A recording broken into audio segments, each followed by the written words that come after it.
We will continue the chapter Bhakti and Sufi traditions, the Bhakti movements that was originated in the south of India in the 6th century, and it gradually spread over the rest of the subcontinent. So we saw the emergence of a movement that was led by Alvar and Nainar. In Alvar, they were devotees of Vishnu, and when we talk about the Nainar, they were devotee of Shiva. So they composed poetry to their divine beloved as their expressions of love for them. So they traveled place to place, and during this travel they identified certain shrine as their house and choose their own deities or the god. They worshipped them. Later it developed as a center of pilgrimage, so that particular deities whom this saint worships. So they initiated a movement to protest against the caste and dominance of Brahmins.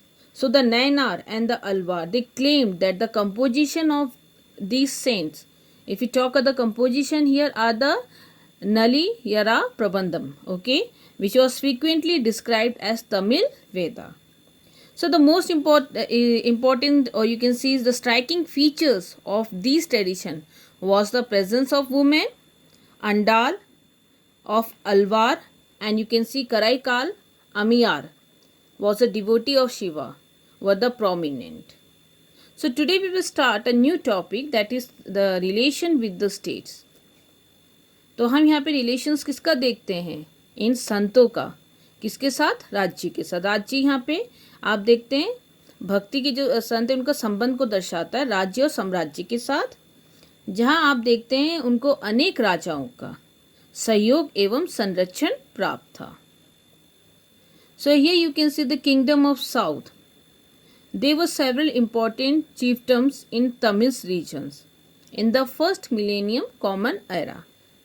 Chiefdoms here are which are ruled by the, if you talk of the states which were ruled by the chiefs. So there is evidence for the state including those of Pallavas, Pandyas and Cholas or Chol. Okay. So during the period of this Bhakti movement around 6th to 9th century. So if we talk about this Buddhism and Jainism, it prevailed in the region for several centuries.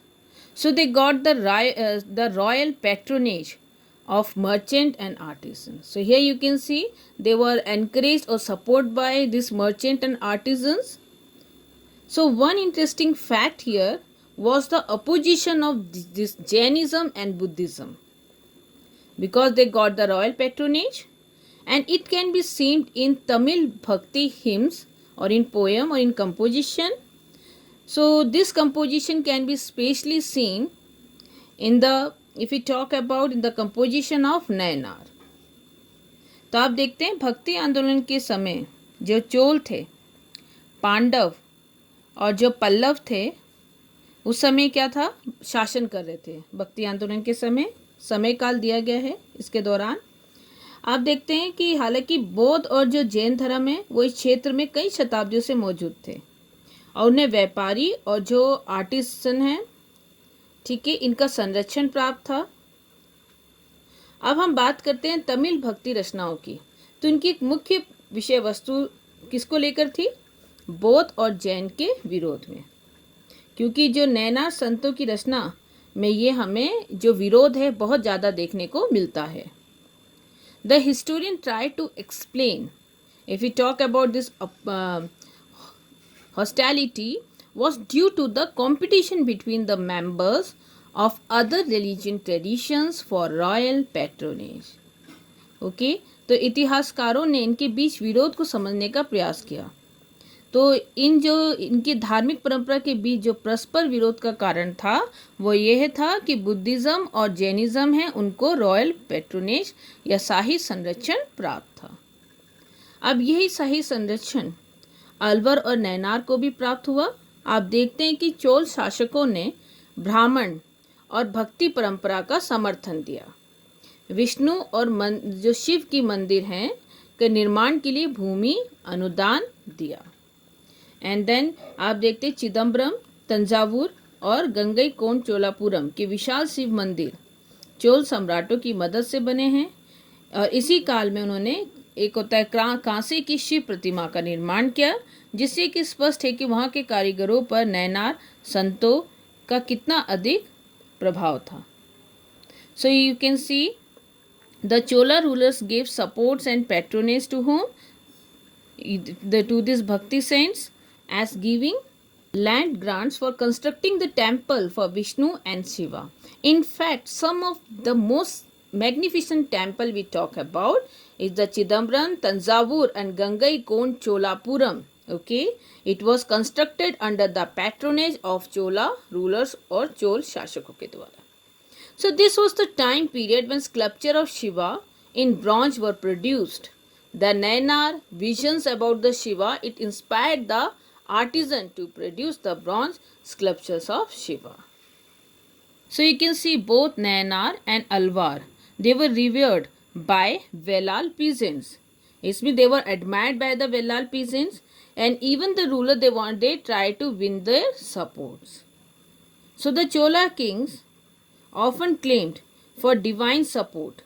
So this, if it was the Chola rule, they want the divine support and to build up their status. Okay, so they build splendid or they construct splendid temples that were embellished by stones and metals, and they recreated the visions of the popular saints in the abstract form, composition and sang in the language of the people. So here you can see जैसे नैनार और अलवार हैं, ये संत आप देखते हैं वेलाल कृषक द्वारा सम्मानित होते थे। शासकों ने भी इनका समर्थन प्राप्त करने की कोशिश की, जैसे कि चोल सम्राट ने, वो अपने आप को क्या देवीय समर्थन पाने का दावा करते थे और अपनी जो पावर का प्रदर्शन करने के लिए, सत्ता का प्रदर्शन करने के लिए उन्हें सुंदर मंदिरों का निर्माण कराया। इस तरह उन्होंने, आप देखते हैं, संतों की जो परिकल्पना थी, इमेजिनेशन है ना, जिससे वो जन भाषा में जो गीत रचते थे या बोलते थे, उसको उन्होंने एब्स्ट्रैक्ट फॉर्म दिया। जैसे हम बात करते हैं Shiva hymn in Tamil language which was sung in the temple and were popular, the king took the initiative to collect and organised them into a text called Tevram. So the inscription of 945 AD, it described that the king Prantak I had offered a metal image of the saint Appar, Sambandar and Sundarar, in a Shiva temple, and these sculptures of saints were carried in a processions during the festival of these saints. तो इन शासकों ने तमिल भाषा में जो शिव के भजन थे को संरक्षण प्रदान किया। इन्होंने इन भजनों का संकलन एक ग्रंथ में किया, जिसे हमने क्या नाम दिया, तेवरम के रूप में संकलित किया। अब जो चोल सम्राट था प्रांतक फर्स्ट ने संत कवि अप्पार, सबंदर और सुंदरार की मूर्तियों को शिव मंदिर में स्थापित किया। अब इन मूर्तियों को उत्सव में एक जुलूस में निकाला जाता था, जुलूस के समय इन मूर्तियों को निकाला जाता था। So here we see the V-shaped tradition in Karnataka. So you can see that during the 12th century, the V-shaped movements was started by a Brahmins named Baswanna. He was a Jaina and a minister in the court of Kalchuri king. If we talk about their followers, so his followers were known as Veer Shevas, the hero of Shivas, and Lingayat, the wearer of the lings. Lingayat and their belief. Lingayat are an important community even today. They worship Shiva in a form of ling. They wear a small ling in a silver case over the left shoulder. Jangam और wandering monks और the roaming monks were revered. तो आप देखते हैं कर्नाटक में 12वीं शताब्दी में बसवाना नाम के एक ब्राह्मण के नेतृत्व में एक नया आंदोलन उभरा। तो उनके जो अनुयायियों को वीर शिव के नायक हैं या लिंगायत, लिंग के वस्त्र के रूप में जाना जाता था। तो दो नाम से जाना जाता था उनके अनुयायियों को, उनके डिसिपल्स को, एक तो वीर शिव, दूसरा लिंगायत के नाम से। तो जो आप देखते हैं ये शिव की पूजा लिंग के रूप में करते थे। और जो लिंगायत समुदाय आज भी एक महत्वपूर्ण समुदाय बना हुआ है।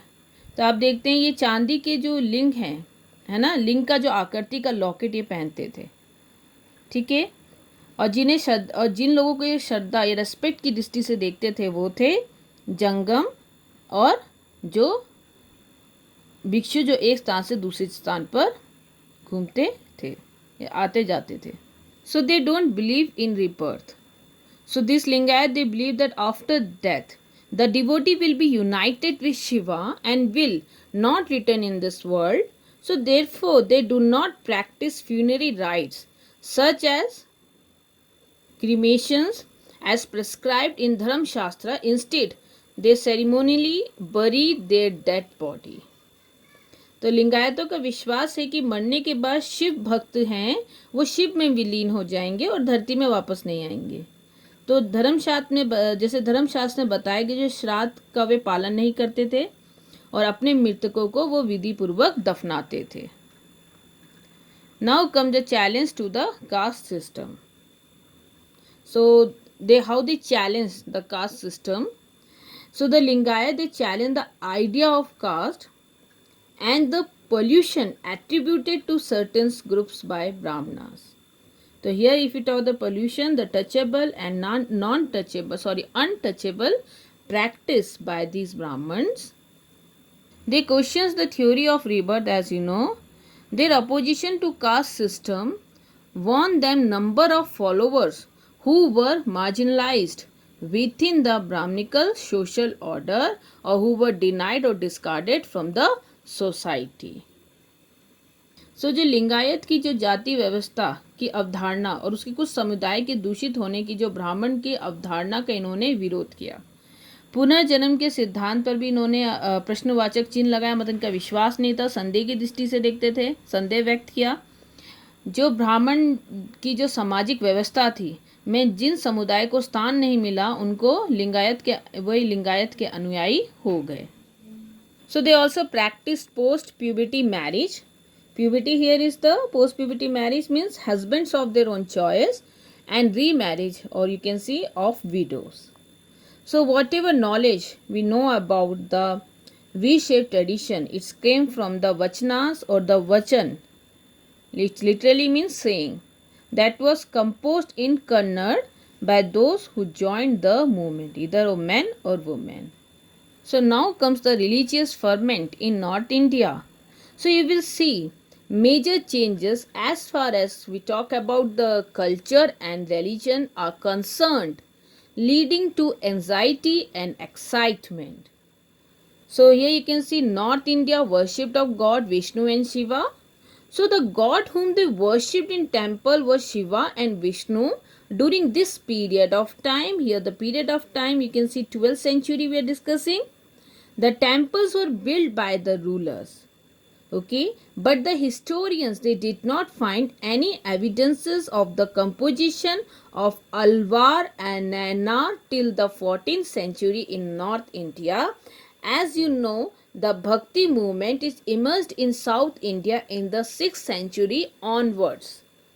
So the North India we are talking about, it was ruled by the Rajput, okay, in the 12th century AD, and in most of these states now Brahmanas or the Brahman, they hold a very important positions and they perform secular, it means non-religious activities as well as rituals. So at that time you can find other religious leader which will be discussed in detail, okay, who does not function like the orthodox Brahmanas or Brahmins were now, they were also gaining now popularity. So these included, if we talk about the religious leader which are not Brahmins, they are Nath, Yogis and Siddh or Siddhas, okay. They in this group you can see it was a group of artisan and weaver communities. So here we see that emergence of new urban centers and this long distance trade with the Central Asia, okay. You can see the demand for the craft increased, as now the production of the craft was organized and the value of the artisan and the weaver is increasingly important with the development of the craft. It means they strengthen their position. If you talk about artisan and weaver, due to the increase in the demand of craft, so you can see these new religious group, okay, they challenge the authority of the Veda and kept their ideas and expressed themselves in local languages spoken by the ordinary people. You can see these leaders, they gained popularity, but they were not in the position to win the support of the new ruling elite class. So you can see a new turn came in the history was the arrival of Turks or Turk, and you can see later we saw the establishment of Delhi Sultanate in the 13th century AD. So this establishment of Delhi Sultanate, it weakened the power of the Rajput states or undermined the power of the Rajput state and the Brahmins who were associated with these kingdoms. So these political changes, okay, had great impact in the religion and culture. So the coming of the Sufi was one significant part of this development which we will discuss in another video.